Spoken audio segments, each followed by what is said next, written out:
Bonjour à tous, donc je vais corriger aujourd'hui un exercice sur le chapitre structure et propriétés des molécules et des ions. Donc cet exercice reprend les notions, les connaissances et les méthodes à connaître pour, on va dire, réussir un devoir sur ce chapitre.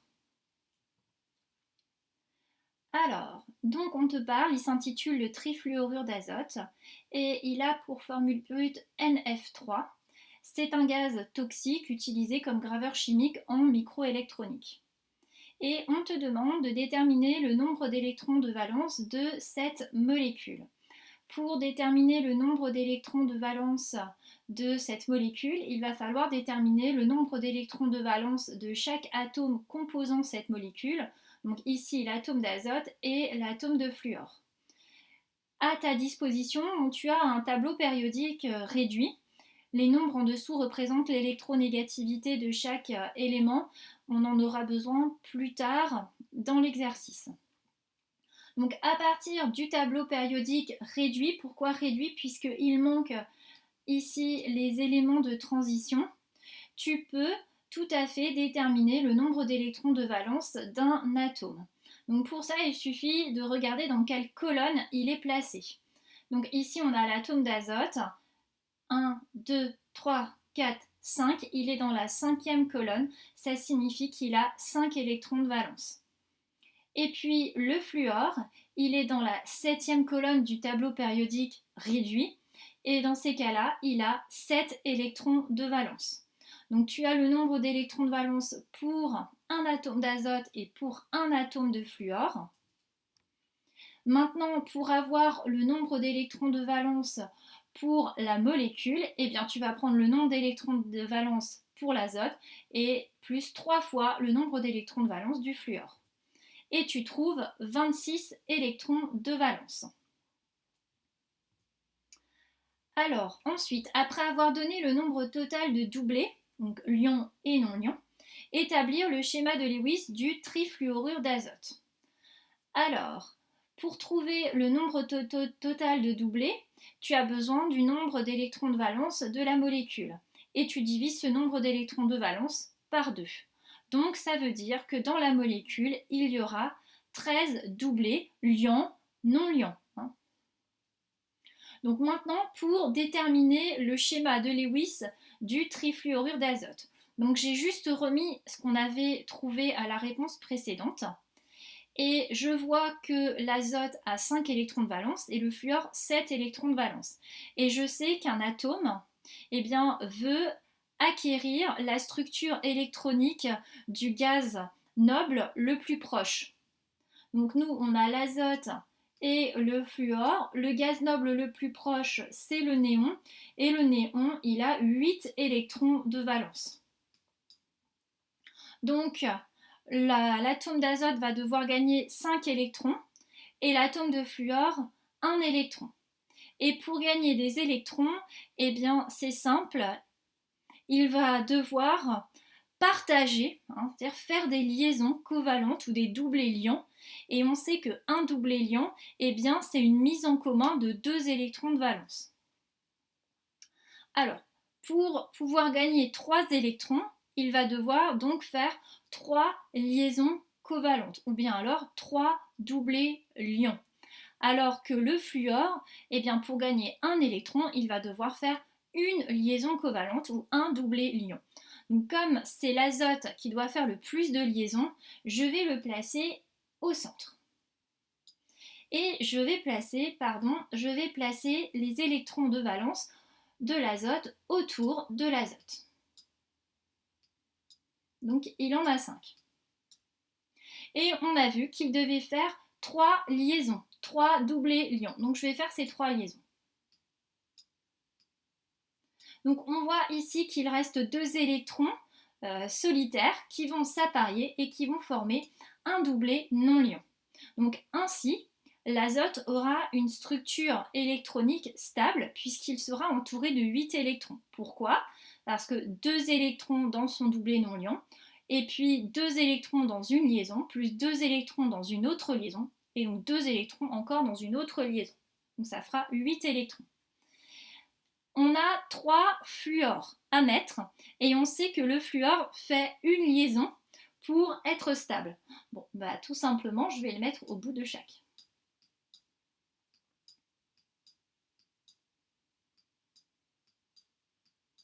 Et maintenant, je vais prendre les 7 électrons de valence pour bien comprendre. Donc on sait qu'il y en a un qui est partagé dans la liaison covalente, donc deuxième, troisième, quatrième, cinquième, sixième, septième.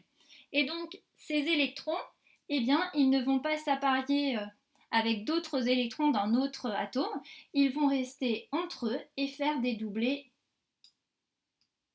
non liants. Et on va faire ça pour les 3 atomes de fluor.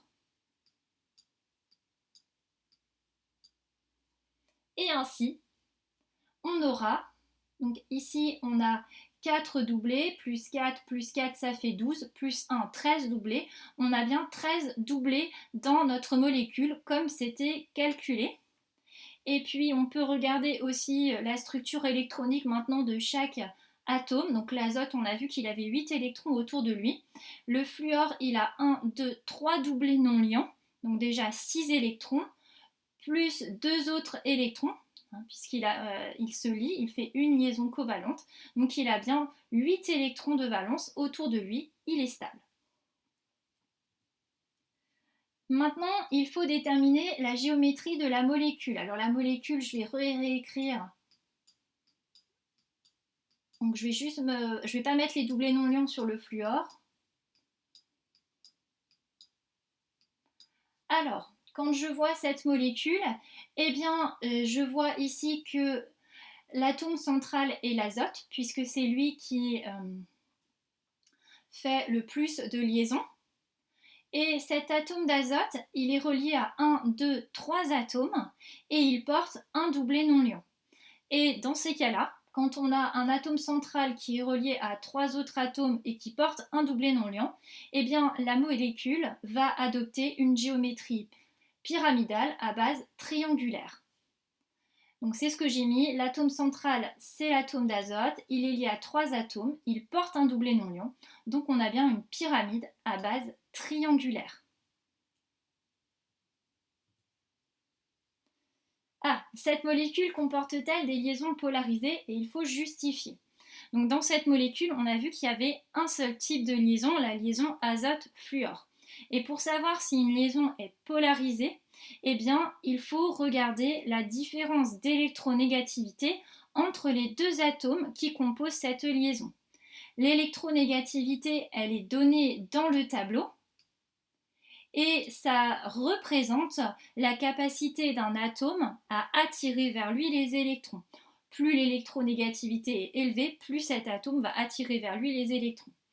Et quand je fais la différence d'électronégativité, je trouve 1, c'est supérieur à 0,4, c'est une valeur théorique. Et quand on a une différence d'électronégativité qui est supérieure à 0,4, on dit que la liaison est polarisée. Ça veut dire que finalement, ça se comporte comme une sorte de petit dipôle, avec un pôle positif et un pôle négatif. Représenter la molécule de trifluorure d'azote et ses éventuelles charges partielles ainsi que ses centres géométriques.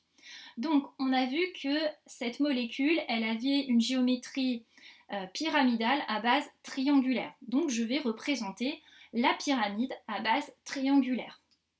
Alors ça ne peut pas tenir dans le plan de l'écran, donc je vais faire une petite astuce.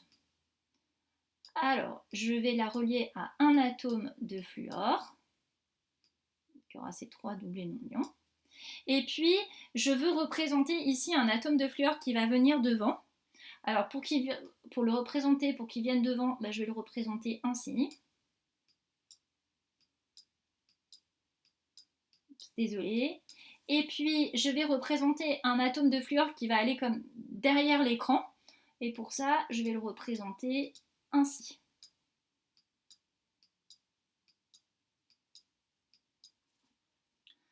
Maintenant, on te demande de représenter les éventuelles charges partielles.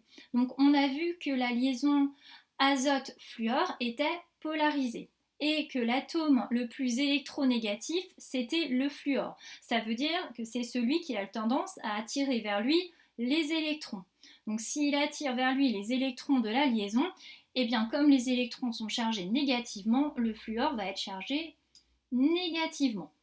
Alors que l'atome d'azote, au contraire, lui, il sera un petit peu déchargé de ses électrons, entre guillemets, et donc il va plutôt être chargé positivement.